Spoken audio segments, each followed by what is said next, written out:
Hello everybody, welcome to the Tuesday Chew on Tuesday the 9th of July 2019. I'm here on my own again, except he's really here, so this must be some sort of pre-recorded thing, or time travel, we're not sure which. So what's happening today? Well, we've got news from last week and what's coming up. We've got the tip of the week, we've got our How to Succeed podcast, we've got a question. We've got free resources, as we always try to provide you with something free each week. We've got a book review, and I've been reading again and actually finished the book that I was telling you about last week. But was it a good book? It was a very good book. Lots of pictures. There were some pictures. Crayons came with it. Crayons, colouring, none of the above. When you opened it up, the little pop-ups. This is a relatively highbrow academic text, but the pop-ups were marvellous. Okay. And of course the legendary Talking Pants section at the end. So without further ado, news from this week. What's been going on? Well, I've just run a mastery class. We've been talking about bonding and rapport. I think bonding and rapport is the oxygen that makes the relationship grow. I'm sure you was awesome with that. I'm sure I will have been. Also, this is the problem. What sort of grammatical tense do you use when you're pre-recording something? Level of awesomeness. Yes. Okay, tip of the week. Yes, tip of the week. So it's estimated 55% of what makes up a first impression is your professional appearance. So, dress according to the feeling and circumstances of a meeting. A more relaxed is this. And the thing is, when in doubt, it's better that overdressing is always preferable to underdressing. You can always take a tie off, but it's difficult to put a tie on. Looking very professional there, by the way, Thank you very much. Matthew. Well, I'm always put in mind of the old saying of dress for the job you want, not the job you've got. That the problem was that the guy turned up dressed as Batman. Is that not what you meant? No. No, it's not. No, okay, fine. What I meant. How to Succeed podcast.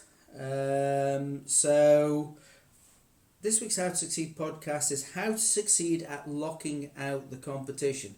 Now, for those of you who don't have competitors when they're trying to sell, this will probably be of absolutely no use to you at all. But the few who might have competitors will find that very interesting. You'll certainly find value in that. And we're going to put a link for that. Where's that link going to be? We're going to put it down below. Down below. So, question. I've got a question. Yes, sir. And I'm going to have to read it out, so yeah. Forgive the glasses going on. You're going to see why I have to read this out. According to Gongs Analysis of 519,000 discovery calls... That's a lot of calls. That's a lot of calls. 519,000 of them. There's a clear relationship between the number of questions that a rep asks and their chances of success. In other words, if you want your discovery call to go well, make sure you're periodically posting questions to the buyer. So, question. How important are questions? Good question, Matthew. Thank you for asking. I'm pleased I asked. I think one of the challenges we get is that a salesperson, their ultimate value in the marketplace is not defined by the information they give. It's defined by the information they get. And the more questions you ask, I've seen the results, I've seen the figures, the more questions you ask, the better chance of success you're going to get. I think it's 519,000. It's quite a large. I think representative is the word I'm looking for. Yeah, it's good. Good sample. There's a clear relationship between the number of questions you ask and your chances of success, and it's very powerful. It's a great question. Thank you. You know what I really like? Go on. Free stuff. We've got some free stuff. We've got some free stuff. Oh, I love free stuff. This week's white paper: 4 best practices that turn emails into phone discussions. For those people who use things like MailChimp or email blasts, what are the best practices that you use every week for people to look at it and go, that is worth having a phone discussion about? So 4 best practices that turn emails into phone discussion, new white paper. If you're interested, we will be putting a link down below. Down below. Absolutely down below. Book review. Book review. I've been reading a book. I've just finished reading a book. It's an academic text. It's called Born to Win, which is about transactional analysis underpinned by Gestalt experiments. Now, if that sounds a little bit dry... What's Gestalt mean? It means that the whole is greater than the sum of its parts. It's part of a school of psychology. Are you sad you ask now? Yes. Yes, I thought you would be. So basically, this is written by two psychologists, Muriel James and Dorothy Youngwood. It's been around for a long time. It's been around since about the mid-70s, I think, this book.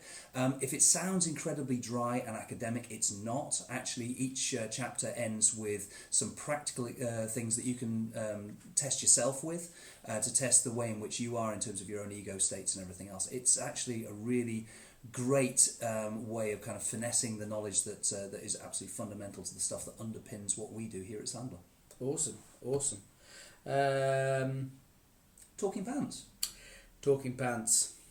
Bit of a problem. We have a pants problem. We have a pants problem. I've left the gun at home. Amateur. Talking Pants will be back next week, as I will. But before I go, I just want to leave Matthew with something, just so as he doesn't forget that I'm here, always watching. Is that okay, Matthew? Can you? Yeah, I only have one thing I want to say to that, which is... Time to go. Quite. So it's a goodbye from him. Oh, goodbye from me. See you all next week.